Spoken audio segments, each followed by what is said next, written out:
Welcome to Honeybee. Don't forget to like, subscribe, and hit the bell. Real stories of love, lies, and betrayal, where every truth stings. Let's begin. My name is Honey. For as long as I can remember, the smell of freshly baked bread has been my idea of happiness. While other kids were outside playing soccer or glued to video games, I was in my grandmother's kitchen, kneading dough with my tiny hands, watching the yeast work its magic. She used to tell me, "The heart of a home is where bread is baked." Those words stuck with me, and somewhere deep down, I knew one day I would have my own bakery, a place where people could feel that same warmth. But dreams take time. After high school, life got busy. I worked random jobs to help pay the bills: cashier, waiter, delivery driver. I never forgot my dream, but it felt far away, like a star that shined but never got closer. Some nights after a long shift, I would pull out my notebook and sketch out what my bakery would look like. Brick walls, warm lighting, a big glass display filled with golden croissants and rustic loaves. I even wrote down potential names for it. Most of them crossed out after I stared at them for too long. I told my family about my dream countless times. At first, they would smile politely and nod. But as the years went by, I started noticing the subtle eye rolls, the "that's nice, but" remarks. My father would remind me, "Bakeries are risky. You should think about a real career, maybe accounting or teaching." My mother would say, "Baking is a nice hobby, but will it pay your bills when you're older?" Those words cut deeper than I admitted. I loved my family, but it felt like they didn't believe in me. Then came the turning point, the day I got fired from a job I didn't even like. The restaurant I worked at closed suddenly, and I found myself sitting on my apartment floor, staring at my last paycheck, thinking, if I'm going to fail, I might as well fail doing something I love. I made a decision that night.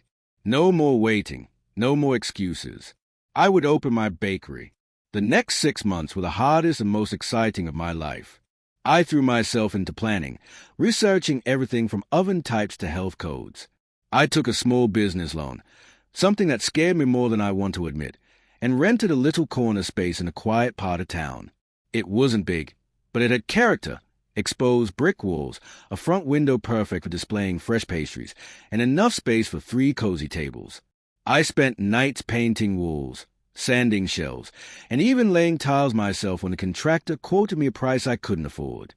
There were days I felt unstoppable and days I cried out of exhaustion. There were mornings when the bank account balance made me question if I had made a mistake, but then I'd see the oven arrive or smell the first test batch of sourdough rising, and I knew I was exactly where I needed to be. Finally, after months of blood, sweat, and flour-covered clothes, the bakery was ready. I stood in the middle of the shop one evening when everything was in place. The counters were polished, the sign with my bakery's name hung proudly above the entrance, and the display case was waiting to be filled with bread that I would bake myself. I felt an odd mix of pride and fear. This was everything I had worked for, and yet a small voice whispered, "What if no one comes?" That's when I decided to invite my family to the grand opening. Part of me wanted them to see what I had built, to finally prove that I wasn't just chasing some childish fantasy. Another part of me simply wanted them there, because despite all the disagreements, they were still my family. I wrote them a heartfelt message. "I'm opening my bakery this weekend. It would mean a lot if you could come. I've worked so hard on this, and I'd love for you to see it." I pressed send and waited. One by one, the replies came in. My mom texted, "Proud of you, can't wait to see it." My sister replied with a bunch of heart emojis. My dad's message was short, "I'll be there." Even though it was just 3 words, they meant everything. In the days leading up to the grand opening, I barely slept. I prepped dozens of loaves, croissants, muffins, and cookies. The shop smelled like heaven, and for the first time in years, I felt completely alive. On the morning of the opening, I woke up before sunrise. My hands shook a little as I tied my apron and started loading the display case.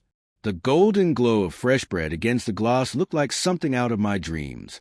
By 8 a.m., the first customers began trickling in, and then my family walked through the door. They stopped just inside, looking around with wide eyes. My mom's hands flew to her mouth as she whispered, "It's beautiful." My dad just nodded slowly, but I caught the faintest smile tugging at the corner of his lips. For a moment, I forgot about the fear, the exhaustion, the loans, and the sleepless nights. All I felt was pride, not just for myself, but for that little kid who once stood on a stool in his grandmother's kitchen, dreaming of this exact day. When my family stepped inside, it felt like time slowed down. I had imagined this moment 1,000 times while painting walls and kneading dough, but reality was even more intense. My mom came up first and hugged me so tightly that I almost dropped the tray of cinnamon rolls I was holding. "You did this all by yourself," she whispered, tears shining in her eyes. I smiled and nodded. Every brick, every loaf. My sister grabbed her phone and started snapping pictures of everything. The chalkboard menu, the jars of cookies, even me standing there covered in flour. "I'm posting this everywhere," she said. "Everyone needs to know how amazing this place is." And then there was my dad. He didn't say much.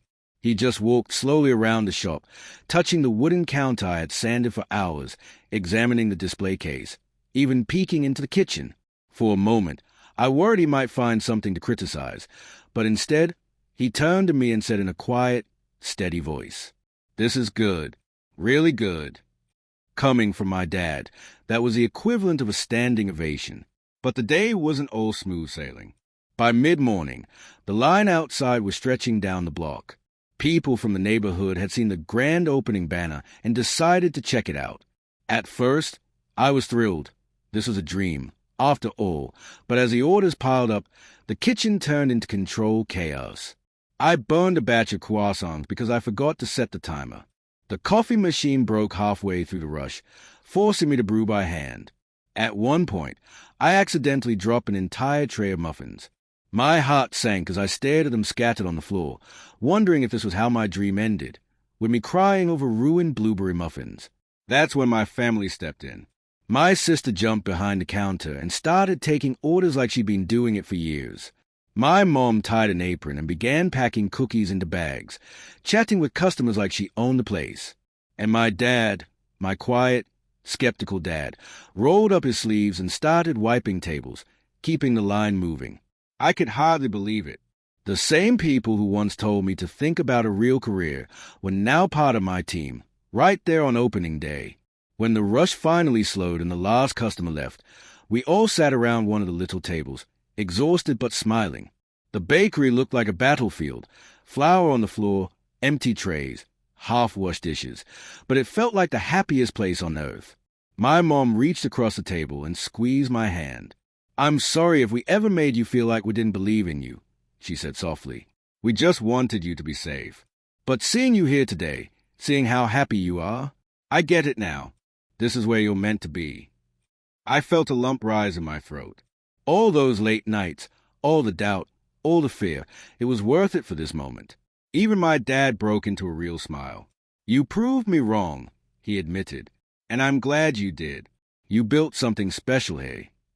That night, after everyone left, I stood alone in the bakery with the lights dimmed and the smell of bread still hanging in the air.